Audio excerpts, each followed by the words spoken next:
sida dhiliica roob laftiya dhuuxuu galo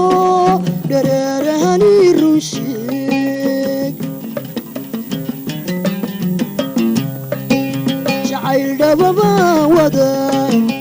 iqaba sida dhiliica roob